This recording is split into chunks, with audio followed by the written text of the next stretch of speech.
good morning, everyone. Thanks for coming in. I don't know if I should do this with this being recorded, but I guess I can always edit it out. It's always good to start off a presentation with an excuse. I've got two of them. So first of all, to those of you who came yesterday, I apologize. I had some last minute schedule changes and I failed to sync them up with Pratik's last minute schedule changes. And I've been doing this for 12 years. That is the first and hopefully the last time that has ever happened to me. But thank you for coming back. And welcome. Please come in. No, was this something I said? No. No, come on in, please. So, secondly, last night, it was 9 o'clock. I didn't go out, stay out late drinking or anything. So I went in to stand up my demos, and my Azure account was not recognizing any of my subscriptions. So I went and I created a trial account, or used a trial account that I've used in the past, and most everything works on there, but there's a couple of things that I cannot get to work, so I'll have to make up some bad jokes for the demos. We can at least look at some of the tooling, I believe, still. But at any rate, keeping that in mind, we're going to talk about Azure Serverless for JavaScript and TypeScript folks. Mostly we're going to talk about Azure Serverless. But set up expectations. When this thing called the cloud was first discovered or announced or created or whatever, people said it was awesome because you're only going to have to pay for what you use. In other words, you don't need to go buy 10 servers when you're only going to need 4 every day of the year except Black Friday. Okay, that's somewhat true. It's a little bit inaccurate. Keep going here. Let's go back and take a trip back to when Azure was new. Now, today Azure is a very polished, refined product. It's absolutely fantastic. But of course, when anything's new, it's going to have some bugs. And the early adopters are going to look at it and they're going to say, all right, it's nice, it's got potential, but maybe we need to wait a little while. So what we all did when we first got access to Azure is we went out and we deployed Hello World, and then we didn't do anything else with it. And what happened was a month later we received these relatively expensive bills for cloud services because we were just running because we had deployed Hello World, didn't take it down, even though Hello World wasn't really doing anything. So we weren't really using, or at least in our minds of using that application. It wasn't doing anything, but yet we were being charged for it. And that's because in the cloud, at least before serverless, largely, you don't pay for what you use. You pay for what you reserve. In other words, you say, hey, I want a virtual machine with 8 gigs of memory, or like 2 virtual CPUs and 16 gigs of memory or something like that. You are going to pay for 2 CPUs and 16 gigs of memory, regardless of whether or not it's actually being used. So that's what we're going to look at today. We're going to look at how that serverless solves this problem and some others. I don't like to put the about me because it's not about me. It's supposed to be about the content. So I call about me the obligatory narcissism slide. But just in case you're interested in a little bit about me, I'm Douglas. I come from the Memphis, Tennessee area. I'm actually in the county to the east of Memphis. I brand myself as a professional explainer. Actually, I said this as a joke once, and somebody dared me to put it on my LinkedIn, and I did, and it's just stuck. So I'm a technical author. Right now, I'm publishing courses with Pluralsight. I'm not an employee of Pluralsight, but I work with them, and I've published for other companies in the past, and also like to come to events like this and talk to people. In the community. I run the Memphis Python user group. I'm actually a Python guy. I'll get to more of that in just a minute, but I run the Python user group. If anybody is a Python person or knows Python people who would like to speak at the group, we do hybrid meetups. And so definitely out-of-town people are definitely welcome. I'll have my link tree up at the end, and you can contact me about that. I also help organize Scenic City Summit, which is hopefully next year will be a 2-day conference. In Chattanooga. So if anybody's local or close to local, that's just right up the road, just a couple of hours. And back in 2020, started a little conference called TDevConf that unfortunately had to be canceled this year. for logistical reasons, but next year I'm hoping to bring that back. And also for the last 3 years, I've been awarded the Microsoft Most Valuable Professional in Developer Technologies for Python. But I still do a lot with Azure, and Azure, of course, is cross-language. So, setting up expectations for this talk, like I said earlier, this is more about Azure than anything else. The code samples are going to be all in JavaScript, limited code examples, but I mean, mostly today we're going to be talking about Azure, a little bit about how the talk evolved. Yeah, this one right here, most of the concepts are applicable across languages. So, you know, Azure Functions, you can write a function in JavaScript, Python, C#, or whatever. Okay, so on to the topic of the hour, serverless. So what benefits does serverless afford you? Well, first of all, serverless, we're going to see that it's going to reduce the complexity of your applications. There's a lot less that you're going to have to worry about. Now, it's not necessarily going to reduce the conceptual complexity, but what you actually have to touch is going to be less. It's going to shift a lot of the infrastructure burden. It's going to shift that to Azure. Azure's going to do a lot more of that for you. Cost effective. As I talked about earlier, the example I used earlier is that you're not going to have to necessarily pay for what you don't use. But overall, this is the one that I like. You get to focus on the code that makes your application unique. You're not going to have to focus on a lot of boilerplate or as much boilerplate. Some of the products, we're not going to go through all of these today. I'm only going to really touch on 4 of them. But and this is not even a complete list here. Compute. So Azure Functions and container apps. We'll look at both of those here. That's what allows you to actually do processing of data and such, run code.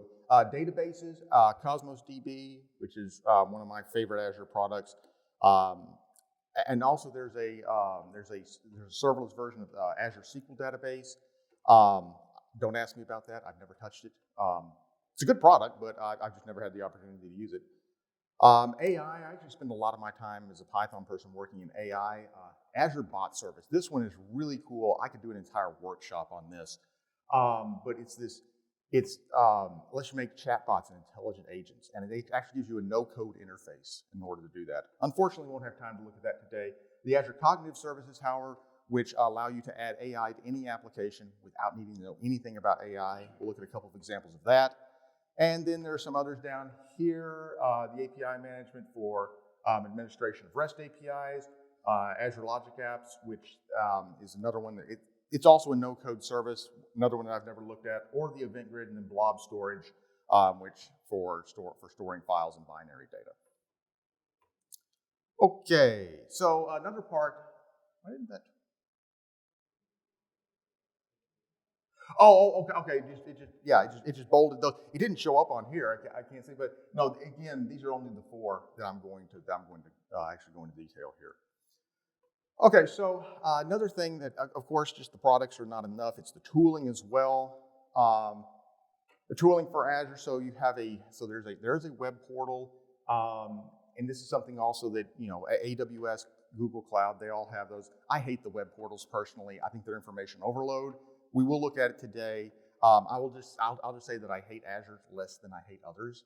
I shouldn't say hate because it's kind of an intrinsic problem because the web portal, like I said, is information overload and it can get changed. But still, it is useful. This is not generally what I use. There's also command line interfaces. Again, AWS and Google Cloud and all these, they all have a command line interface. I don't hate these. I just like Azure's better than I like the others. But where I think Azure really stands out in the tooling department is this little application called Visual Studio Code. Is everybody familiar with Visual Studio Code? Yeah. Okay. Yeah. Open source, cross-platform, lightweight editor from Microsoft that is inspired by it's inspired more now only in name only, but by the flagship Visual Studio IDE. This is one of the, possibly since .NET was released, I think this is probably one of the greatest things ever come out of Microsoft. No, really, because you can make it do darn near anything. You work for Microsoft. I know who you. Okay. Oh, great. The Microsofty comes and sits in the front row. Notice. No, it's cool. We've met, I think, haven't we? Yeah, you're Jonathan, right? Yes. Okay. Yeah. We need to talk. We do. Yeah. Okay. Great. Thank you for coming. I'm honored that a Microsofty came to my talk. Okay, great. But So I always say, so Visual Studio Code. I always say this is it's kind of a backhanded compliment, but out of the box, Visual Studio Code is really pretty boring.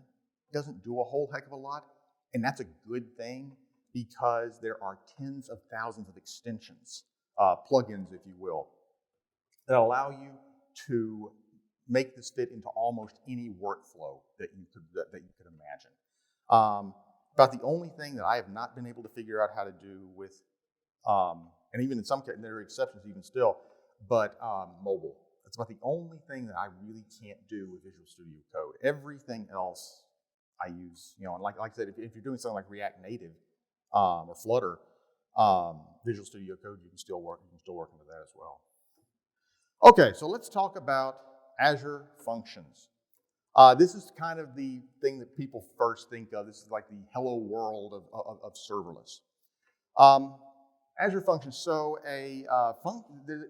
we're familiar with the functions in JavaScript or Python or whatever, and the concept of a function in Azure is similar, or the requirements of them. They should be narrowly scoped. They should be executed quickly. In other words, you shouldn't try to make them do too much. In other words, the deployed code does not implement an entire application. You're not going to deploy an entire application. You're going to deploy a function's worth of code. Okay, now it doesn't have to be just a single function, but it's going to be something. But again, the idea is that it does not implement an entire application. And at least for the consumption tier, you're going to be charged only for the resources that are consumed while the function is being executed. So if your function is deployed but only runs for, say, an hour a day, you're only going to be charged for an hour a day.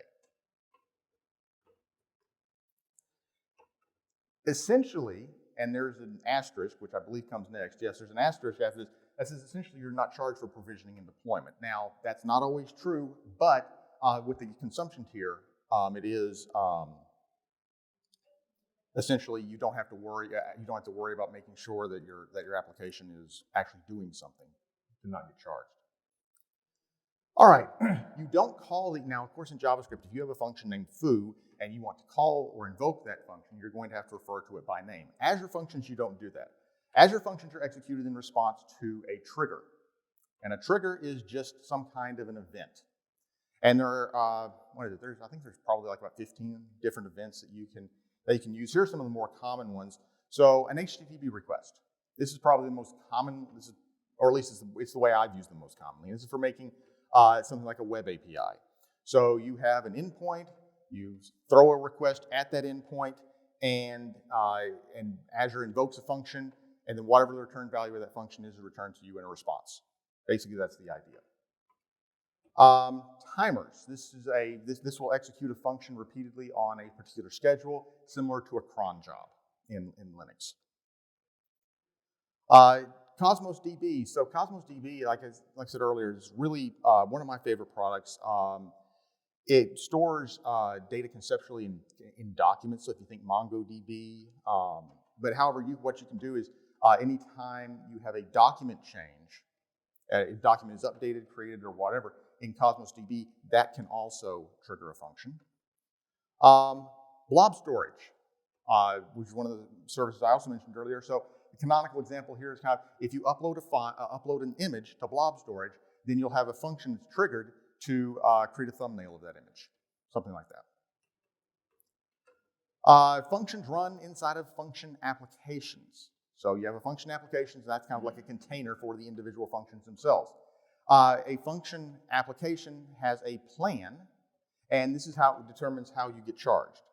So there are three plans. Consumption tier, which I've been talking about before, and that is the one where you are charged only for the resources that are used while the function is executing. If the function is not executing, it is not using, then you're not charged. These are auto-scaled for you. They don't really, the other tiers, you have a little bit more control, such as the premium tier. You have more control over that scaling. You also get the ability to have pre-warmed instances. So consumption tier, if it scales down to 0, you may have a cold start issue with performance or something. Whereas the premium tier, you can have instances that are pre-warmed instances that are running all the time, and this will make things start a little faster. Also, you can have longer running background tasks. So you can have a function kick off a background task. What is it? I think it's 10 minutes is the longest one that you could have. Maybe just 5 with the consumption tier, but premium 30 minutes all the way up to unlimited.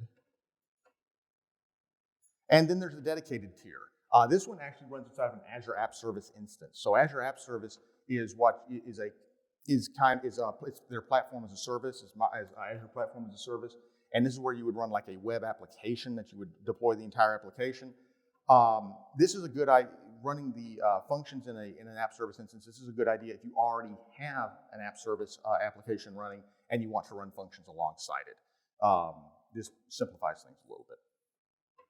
Okay, so how much is this actually going to cost you? Well, the consumption tier, they're going to charge you, let me see if I can count these, $0.00016 per gigabyte second. What the heck is a gigabyte second? That sounds pretty cheap, and but you want to wait and find out what a gigabyte second is first. So a gigabyte second is basically what's required to use 1 gigabyte of memory for 1 second. Little simple math equation here. It's the number of seconds that your function is running times the memory that it's using. So if you have a function that runs for 10 seconds and requires half gigabyte of memory, that's going to be 10 times 1/2, 5 gigabyte seconds, which is going to be, $0.00009. In other words, these can be incredibly inexpensive to run. I've heard of people who have been paying, it's a conference organizer I know. He said that he was paying over $100 a month for hosting, moved to serverless, and I think he said he moved to Azure, and he's paying like $9 a month. Yeah, I mean he was able to reduce his cost that much. Also, you're charged for executions, 20 cents per 1 million executions. So these are pretty inexpensive. These can be pretty inexpensive to run. The other thing about this nice cheap pricing is there's really no risk to trying it out, and I'll show you there's even less risk to trying it out here in a minute. But there's really no reason not to try it because an experiment's not really going to cost you that much as long as it's on a small scale. The premium tier, this one you do have to actually pay. This one you do actually have an hourly rate because remember you get those pre-warmed instances that you're reserving. 16 cents per hour for CPUs, and then the memory is a little more expensive per hour as well. The dedicated tiers, the app service has its own SKUs. I think it starts at like $60 a month if you run it 24/7. I think so you'll be charged those prices there. Now, like I said, there's very little risk if you're going to pay for the consumption tier. There's absolutely no risk because there's a free tier of this available. You get 400,000 gigabyte seconds and 1 million executions per month for free, just for showing up. Then also for the premium tier, you can also reserve time. So you can say I'm going to promise that I'm going to have this running for a year or 3 years or something, or I'm going to use this for a year or 3 years or something, and then they'll discount the price as well. Okay, so that's all about Azure Functions. Let's talk about something else real quick. But first, everybody know what Quicksort is. Quicksort algorithms, one of the classic sorting algorithms. This idea that you've got some data that you want to have sorted, and the process that you'll go through is you'll pick a couple of points in here, a couple of points inside of the data. And there are many religious debates about what's the best way to do this. Do you use 3? Do you use 5? How do you, but for now, we'll just say we're picking these 2 data points, A and B, and then what you'll do is to actually begin the sorting process. You'll rearrange the data. So you rearrange the data into these three parts. First one's going to be everything up to, it's going to be everything less than A, then everything between A and B in the middle, and then everything that's greater than B in the end. And then what you'll do is you'll start to do this same process on the rest of the, on the individual, what we call partitions. And so you keep on doing this, closing in and closing in until you until you don't have anything else left to rearrange, and then your data is sorted.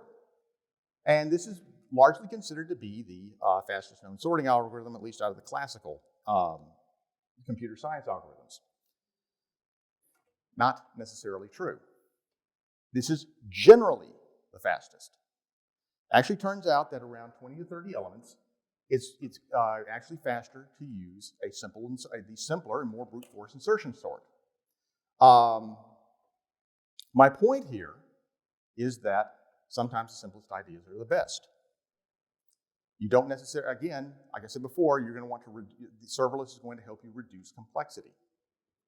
And this is a great example of where it's going to do that. As far as deployment is concerned, we have this idea, this very simple idea of a container. Now, the implementation is not simple, but the idea is simple. And the idea is simply that if it works on a development machine in a container, then it's going to work when it's deployed to a production server in a container. And this by and large, I hear people working, but I know it's not always the case, but it's conceptually, yes. But however, prior to serverless, if you want to deploy a container to Azure, you would use something called the Azure Kubernetes service. And Azure Kubernetes service is fantastic. It really is.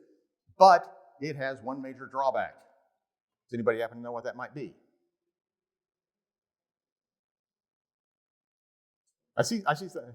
Well, it can be expensive. Yes, you're right. It can be expensive, but that's not what I was talking about. The major drawback to Azure Kubernetes service is that you have to use Kubernetes. If you're familiar with Kubernetes, and this is not a knock against Kubernetes or Azure, it's just the nature of the way it is. But Kubernetes, a friend of mine a while back, I saw it posted on Twitter, posted a picture of a dictionary, like an old dictionary, it's like this thick, and with the comment says, oh great, my new complete guide to Kubernetes has arrived. And basically what he was getting at is that Kubernetes, I don't even know, isn't it Brendan Burns who created that, I believe? I don't even think he understands all of it anymore. It is just ridiculous. It is very complex. It'll do everything. But sometimes all you want to do, just like with a function, all you want to do is deploy a function's worth of code. Sometimes all you want to do is just deploy a container. And so we have this Azure Container Apps. This is actually fairly new. It went GA at Build. Am I correct with that, Jonathan? Do you know, Evan? I believe Build is when this went GA back in March or May, I believe. And what this does is this lets you build Kubernetes-style applications without using Kubernetes. That's simple. And they are serverless, so you'll see here that you're going to be charged in a manner similar to the function apps. Many different, basically the same applications that you would have for any container. So this is fantastic for microservices.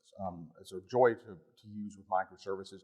The auto scaling and load balancing, everything that you can do many different things with these, but sometimes if you just want to deploy a container, that's fine. If you want to get more in depth with it, that's fine. Kubernetes doesn't necessarily afford you that.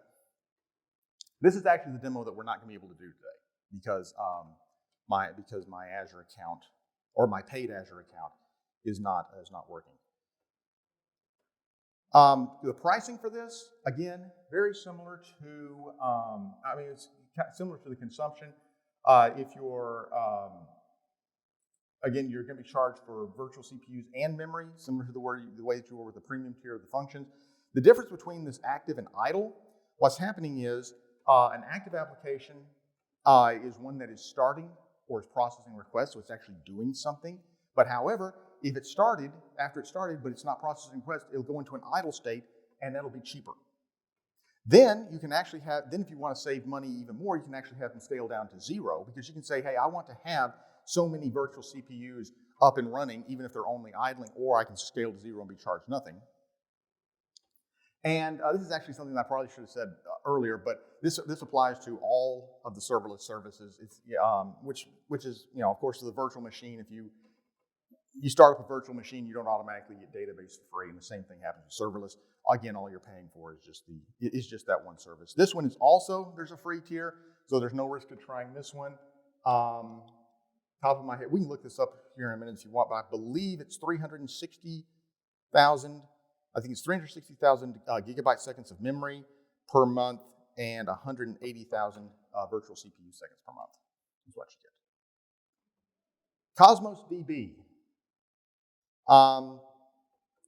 This one it started off life as Document DB, and Microsoft just took the idea and ran wild with it.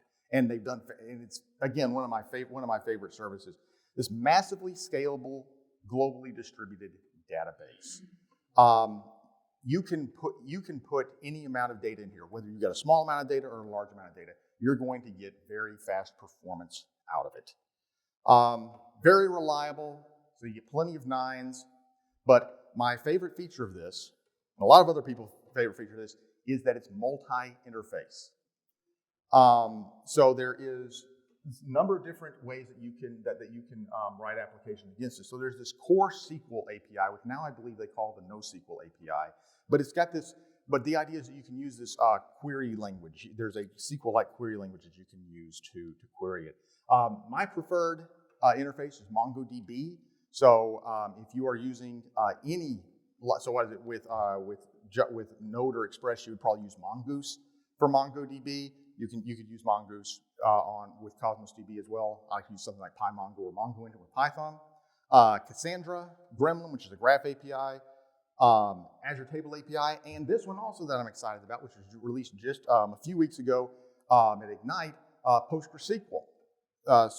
Which is a relational database, very popular among Python folks. Although I've seen Node applications using it as well.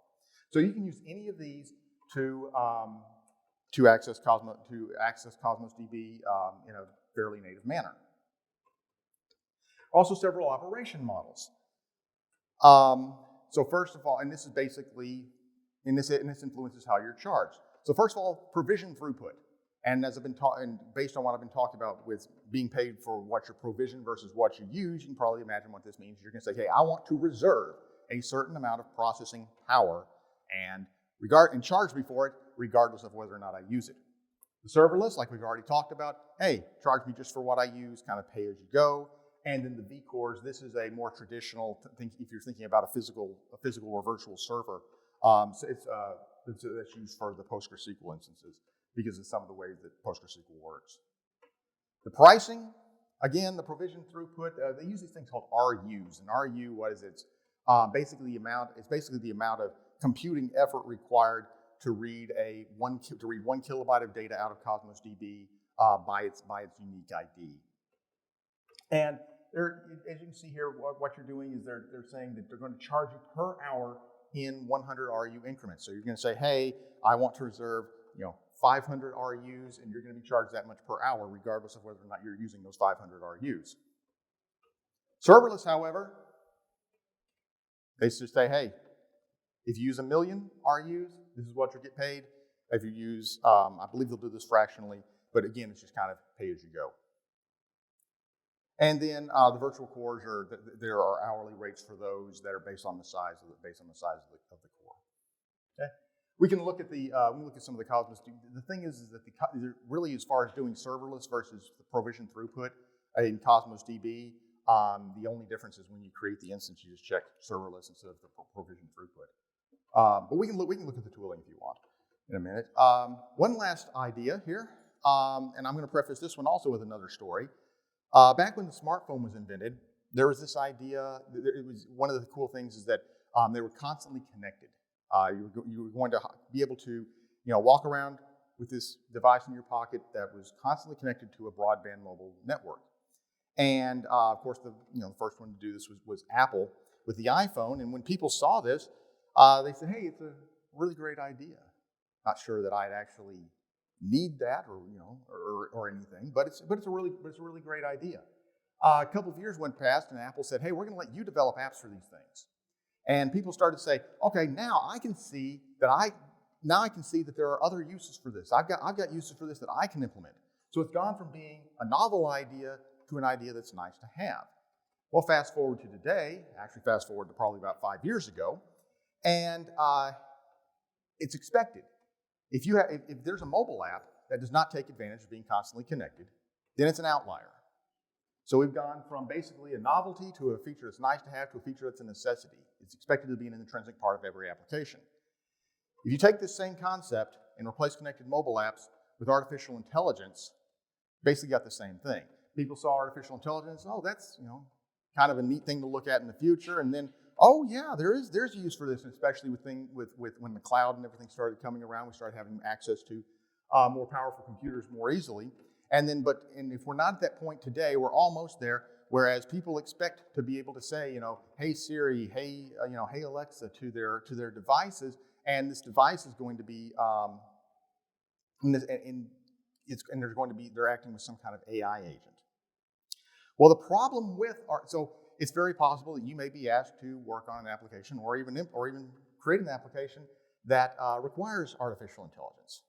And the problem with that is that not everybody has the time to work on artificial intelligence, get into the weeds, because artificial intelligence is hard. I work with machine learning quite a bit myself as being a Python guy, and I can tell you, yes, it's hard, and I don't even get into the math part. So we need a way to be able to democratize AI, if it were, and this is something that is done in Azure with the Azure Cognitive Services. And the great thing about the Azure Cognitive Services, you can add artificial intelligence to any application without knowing a darn thing about artificial intelligence. You don't have to know about stochastic gradient descent. You don't have to know about cross entropy. You don't have to know about optimizers or any of those, or any of that, or neural networks, or any of that kind of stuff. So what Microsoft has done is they've identified about 20 common AI tasks, things like facial detection, sentiment analysis, anomaly detection. And what they have done is they have trained models. A model is basically the deliverable of AI. It's what actually represents the learning that's taken place. And they've exposed these as REST APIs. So like it says here, they've done this at Microsoft scale. You have to have an incredible amount to make a really good generalized model. You have to have an incredible amount of training data. And this is something that very few companies can do, and Microsoft is one of those. Small business can't do this. Like I said, they're exposed as REST APIs, and they also provide SDKs, so you don't have to bang away with something like Axios. You can just use an SDK that they provide for popular languages, including JavaScript, TypeScript, Python, C#, and a few others. But the point here is that if you can call a REST API or use an SDK, you're going to be able to put AI into your application. It's very simple. Simply throw your data at an endpoint that's provided, and I can show you a demo of this here. Azure Cognitive Services. Microsoft is going to do their AI or machine learning magic. It's not really magic. It's actually, if you want to know the truth, it's kind of at a very high level. You can actually call it educated guessing. They're going to charge you a little bit of money, literally pennies. Again, serverless. You're only going to be charged for what you use. If you're going to be detecting faces in 100 images, then you're only going to be charged for those 100 images. If you do it in 10,000 images, you're going to be charged for the 10,000 images. Only what you need. There's a free tier. Most of these services, the different cognitive services, they're charged and rated differently, but there are free tiers for most of them. Microsoft will give you the results back, and you're on your way. Notice that in this entire process, you do not have to know anything about artificial intelligence. What services are offered? So they put these into several different categories here. Computer vision. So again, that would be things like facial detection, recognizing objects in automatic captioning. This is kind of cool because this is one of the few of the cognitive services that you can actually extend with your own data. Speech APIs, text-to-speech, speech-to-text, speech translation. Language APIs, sentiment analysis. This one down here, this Q&A maker, that one's really cool. You can toss it a body of text, And it will analyze it and find what the main ideas are, and then it'll formulate questions to make sure to reinforce the understanding of the reader. Decision APIs, anomaly detection, that old Sesame Street skit, which one of these things are not like the other, find the outliers, so to speak. Then there are a couple more here, the cognitive search and the form recognizers. These are not officially cognitive services, but it kind of follows that same process that I described before. The form recognizer is really cool. You can upload it like an image or a PDF of a form, and it will identify the fields in there, so that to make data entry easier. Or it will even, if the form is filled out, it'll recognize the values in the form. Just a couple of examples here of the pricing. Again, serverless. So for example, Face API. You're going to be charged $1 per 1,000 transactions, so that's per detections, if you're doing up to 1 million. But here, the more you use it, the cheaper it gets. And there's a free tier. You can do 30,000. You can use this 30,000 times a month for free. Text analytics. This is things like, there are a number of tasks for text analytics. One of them I'll show you in here in a minute. It's sentiment analysis. This one is, again, starts off at $1 per 1,000, but gets cheaper the more you use it. And there is the free tier. I've not been able to find, I want to say this is actually permanent. When you get an Azure trial, there are basically 3 levels of it. The first one is you get $200 for the first month to spend on whatever you want. Then for 12 months, they'll give you popular services. They'll give you like a small virtual machine. They'll give you, I think there's an Azure SQL database in there. And then there are some of the, and there's other things, but there's also cognitive services allowances. And this one, I cannot figure out whether it's 12 months free or whether it's free forever, because there are others, such as the Face API, that are free forever. Also, the Azure Functions free tier I talked about is free forever. Okay? All right, I've got 20 minutes. Let me see how many demos I can. Okay, let me ask you this: which demo would you rather see? Would you rather see the functions, or would you rather see cognitive services? Functions? Okay. I was hoping you were going to say cognitive services because I like to do the AI stuff, but no, it's cool. It's cool. Okay, so I think this is the one that I have working. Let me see here. How do I want to do that? Actually, you know what I'm going to do? I am going to, I'll come back to that one. This should work. Okay, I think I've got this set up to where it will work. Okay, so here we are in Visual Studio Code. The thing that you're going to want to do is there are, like I said, I was talking about all these extensions earlier. There's this one called, what? I told it to quit the presentation. Hang on. This is something that I haven't gotten used to with coming back to in person. There we go. Okay. Thank you for telling me that, because I did it it was a couple weeks ago I did that, and I'd gone like 5 minutes before somebody told me that. I'm like, tell me. It's obvious yesterday that I made huge mistakes. Let me see here. So there's this extension, Azure Tools, and this will give you a number of different extensions that you can use, including this Azure Functions. If you've used something like Visual Studio in the past, or you're used to doing everything graphically, Visual Studio Code is not like that. It's very keyboard oriented.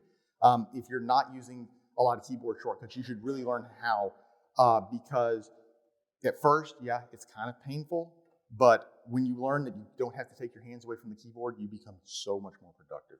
But so what will happen is when this extension is installed, it will install a bunch of so-called commands. And there's this thing in here called the command palette that you Control-Shift-P, bring it up in Visual Studio Code, Command-Shift-P. Basically, I'd say Control on Windows is going to be Command on the Mac. And there will be a whole bunch for functions. Now, you can also, we'll get back to that in just a second, but if I go over here to my Azure Tools, you'll see that I have this local workspace over here. And I can do is I can create a function locally, and I just thought about something. I'm going to actually have to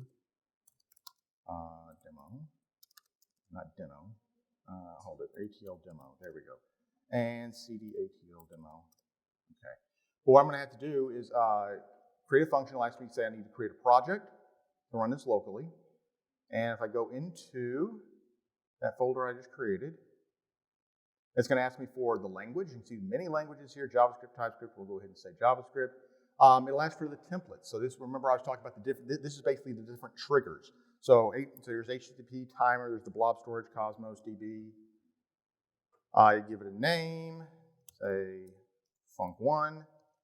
Authorization level, pretty self-explanatory. It can give you a code that you have to use, or in this case, just for simplicity, say anonymous. Add this to the workspace, so it'll go ahead and open automatically. And it's going to give me some boilerplate code. And this is really, it can be this simple. Now, you can have multiple files, you can have multiple functions, you can bring in NPM packages if you want to. So for example, because all this is going to do is this is going to be, you give it a name and it says hello back. But I could go ahead and do that. Let's see here. Let's go ahead and F5. It's going to run this locally. It's going to give me down here. And I don't have Postman on this machine, so I'll just have to use the browser. And if well, first of all, if I don't do anything, it's going to say, hey, well, that needs to be enlarged. It's going to say, hey, you need to pass in a name in the query string. Say name equals what? Connect.Tech. Okay, hello, Connect.Tech. So, and if we look back at the code, see that all it's doing is it's taking, not that code, this code. See that what it's doing is looking in the query string for a name. It'll also look inside of the body as well, so you can pass this to via a post in JSON. You can also, if I kill this, come on, and go back to my Azure Tools. Everything's a different resolution on it. You're kidding. Now it's finding my Azure subscription. Okay, whatever. You could also execute it directly from here. It's going to ask you for the JSON for the request body, and then it's not running, but the result would come up down here. What I actually want to show you is this one over here that I've already got pre-made. Like I said, you can bring in that's the wrong one.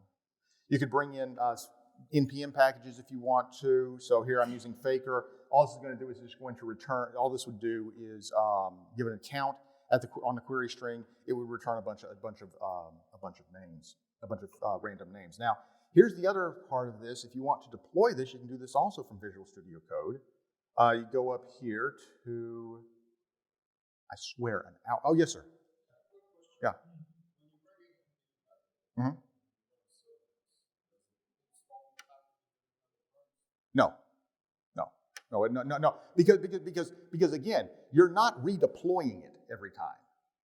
Yeah. So if you were redeploying it every time, yeah, but no, you're not going to need to do it. No. Now, of course, if you redeploy the function, it's going to read your package.json and see if it needs to make any updates. But just running it, no. Right. Yeah, you'd have yeah. That's an implementation detail of for the folks in Redmond. But no, it doesn't. It doesn't do it every time you run it. It's just every time you redeploy it. Yeah. No problem. I was going to say I promised that an hour ago my Azure account was not working, and now it's showing up. So maybe I don't need to call tech support after all. But huh? Yeah. Jonathan's got that super secret access. But anyway, so you can also, but like I said, talking about earlier, creating those function apps, you can actually do that from inside Visual Studio Code. And like I said, this is what my general workflow is I do everything that I can inside of Visual Studio Code, and then I'll switch to the CLI. And then if there's absolutely something that something like getting when we look at the cognitive services here in a second, like getting the keys for the cognitive services, I'll go into the portal. But Visual Studio Code is just, like I said, absolutely incredible. But if I were to go over here to Command-Shift-P to my command palette, go to my functions, I'll say create a function app. Actually, I want the advanced one. Where's the advanced one? Hold it, I want the advanced one. Oh, there it is. It's up at the top because I've recently used it. Okay. And it's going to ask me for, again, a name, say ATL func1, see if that's, nope, that doesn't exist, okay. Runtime stack, here we're going to use Node. You can run it on Linux or Windows. Otherwise, I think Python is the only one you can run on Linux only. I've already got a resource group that I created, and then I'll put it in the same.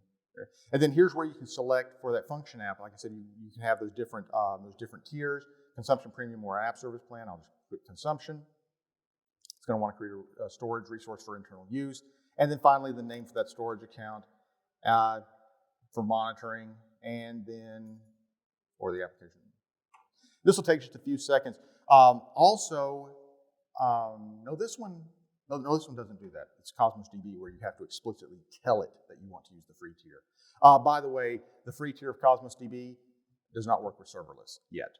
I don't know if it will in the future, but right now you have to use provision through. But it doesn't cost you. But like you said, a million RUs is only 30 cents. Okay, let's see here. Did that finish? I didn't look. Did that finish? Not yet. Oh, it's still down here. Okay, 5 of 5. This generally does not take that long. It's going to make a liar out of me today. Oh, come on, Azure. I've been saying such nice things about you. There we go. See, these are, generally when you're working with the cloud, you don't want to do the real-time demos. But with Azure, many times you can. I mean, used to that would take several minutes. They have really improved. And you saw just there, it took 30 seconds probably. So absolutely fantastic. Now all I need to do is go over here to my function that I have and tell it that I want to, I'm sorry, wrong one. Come on. No, okay, hold on. Here I have to do this. Okay, deploy to function app. It's going to say, hey, here are the function apps that I see. And are you sure? Yeah, and again, here's where you're talking about, when you're redeploying, it's going to override anything, so it'll go ahead and update it'll look at your package.json again. And that's all there is to it, and then you can just sit back and wait. It's that easy. Yeah. I mean, the Azure developers. That's also another thing. I wish I had time to go over that. The Azure Developer CLI. This is one that's relatively new. It's in preview right now. Makes setting this stuff up even easier. So there's a whole bunch of predefined templates. You can make your own templates that just allow you to create new, allow you to stand up, there's functions and there's container apps. Those are the only two I've ever tried. There's 4, but functions and container apps. But now what you can do is you can go over here, get the, let's see here, where is that? Get the URL for that function. Go over here. Now it may not have had time to complete deployment yet, but go here to my generate names. By default, it's just 2. Let's see if it's had time to actually spin up yet. And it has. Oh, there we go. So it's created, 2 names here. And if I give it a count explicitly of 10, 10 names. And if I keep on. So it's like I said, it's literally, granted, this is a very, very simple example, but you can imagine that, with actually using a real world scenario, this is going to be fairly simple. Let's take a real quick look at the cognitive services. Now with the cognitive services, this one you do need to go into the portal. And what you'll do is you'll go in here and say, okay, I want the language service, for example. I want to create an instance of the, language service. I tell it to create one. It's going to say, okay, here are all the things you can do with it. You can also add some features to it if you want, but create the custom resource. You'll have to give it a resource group and everything, but it's going to ask you over here for the pricing tier. Now, the free one's not showing up here because you can only have 1 free instance, and I've already used it. But I just wanted to show you that there. You can select the free pricing tier if you like, and then what it will do is you'll have yes.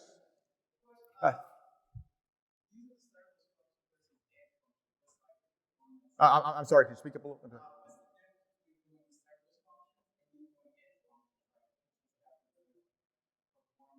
Service functions versus. Serverless, okay. Serverless.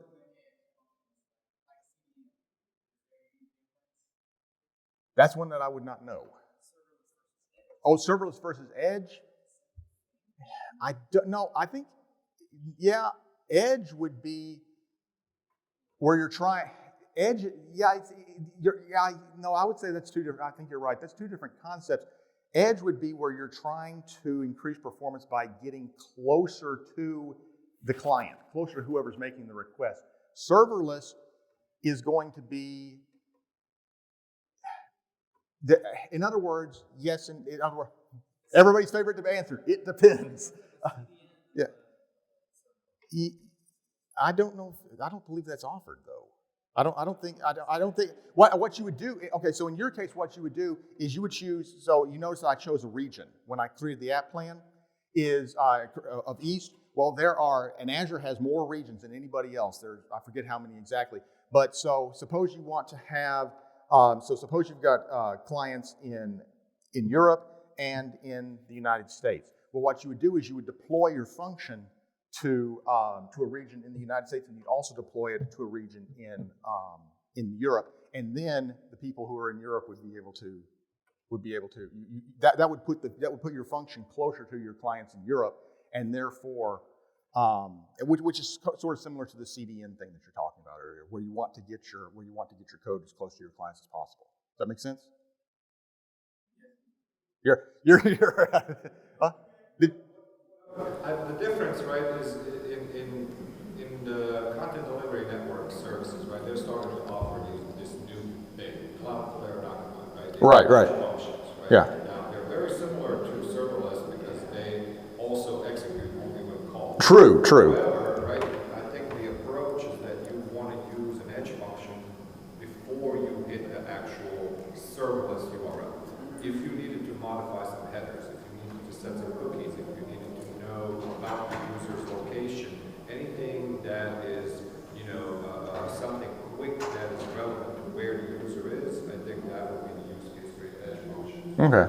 Now, if you needed to return some data that's cached that would have triggered a serverless function, you could cache some data and then use the edge function to spit it out to the user quicker. But if you didn't have that data, then you'd go to a serverless, execute your job, grab the data, cache it, so that the next time this same person calls the edge function, you can quickly return that data without actually spending your serverless function compute time. Right. So I think that, there's a use case for combining the two. There's a use case for using only the edge, like if you needed to modify the page look and feel based on somebody's location, right? You can quickly serve another document based on, being in Seattle versus LA. Right.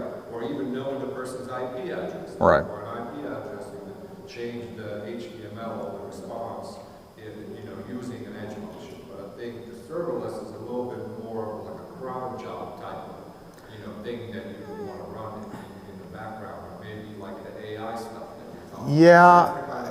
I couldn't do on the edge, right? I couldn't use my edge function to run AI. True, but But I could make the AI, obtain an additional, like a specific data point about the user through the edge function. Right. I can change my call to the serverless function using the edge function by supplying IP data, location data, things like that. Okay. No, and I agree also, but no, I think, I think that it's more the concept of it. I don't think that the two have. Yes, I agree. We can talk later. Okay. Yeah. I do really quickly want to get to want to show the AI stuff. So I've got this one here, this language service, and what you'll want to do is after it's created, you'll go over here, and this is a different resolution than I'm normally used to, so I'm going to have to search for it. Oh, here we go. Keys and endpoint, and you'll get a key, which is basically a token or password, and this endpoint that you'll want to put into no, come on. Where's my project? Control KF. Hang on. Open. Where did it go? It's over here. No, that's not right. That's not right. Hang on. I had to redo I redid all this last night. I don't know. To make it work with my new instance. I don't know where it is. Here we go. Language. There we go. Language right there. That's what I want. That's the thing I want. Okay, so I've got an environment. So I've got a script here that's storing the endpoint and the token in the environment variable, and then there's a lot of code in here, and a lot of this is stuff that I modified from one of the examples on Microsoft's site. But basically, this right here is the only things you have to do to add the AI, actually add the AI. Now, what it's going to do is it's going to look at this. So if I do something like a sentence, say, Connect.Tech is totally awesome. Save that. Awesome. Save that, and then was it run npm run, sorry. npm run main. And it says, what? What did I do? Oh, hang on. npm run main. There. What? Oh, I didn't run my, hang on. I'm going too fast. Okay, I'm going too fast. Okay, I gotta do. Well, there's somebody else who's gonna come in after me. Okay, there we go. So here we go. Because I think so what it'll do is give you a whole bunch of details down here. So for example, it'll say what the overall confidence is, positive, neutral, or negative. So this sentence here, which is Connect.Tech is totally awesome. It's going to be fairly positive. It'll also go down and look at it'll also go down and give you confidence for each particular sentiment. In this case, it's here it might say instead. It might say, okay, like I'm 80% sure it's positive, 20% sure it's negative. Let's see here. Let's try something else. Connect.Tech is, well, I don't want to put down Connect.Tech. I don't want to put down our host. We'll say, let's see here. Let's say Atlanta traffic is terrible. Because yesterday, I forgot yesterday how great it was how much fun it was to drive in Atlanta traffic. And this one, okay, here we go. Here's one where it's saying it's pretty sure it's negative, but it's for some reason it thinks that terrible Atlanta traffic might be a good thing. Real quick. Okay. Try is not awesome. Hang on, that was the first request, and I'll take one more request, and I'm gonna have to get out of the next speaker's way here. Well, come on. Why is it? Did I? It's locked up. You're kidding me. What the hell? What? Must have been, okay. Let me try, hang on, just a second. Okay, let's see here. CD, lang demo, npm, run main. And, now I gotta,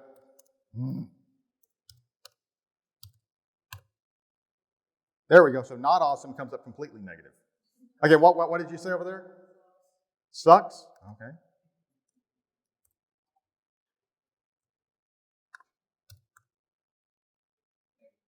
Yeah, okay, that one, now this one we got some neutral in there. So really quick, before you leave, I'll just say thank you. If you want to continue the conversation, there's my link tree. I'm gonna be around for the rest of the day, so thanks everybody for coming. Again, I apologize for not being here yesterday morning, but thank you for giving me a second chance. Thanks a lot.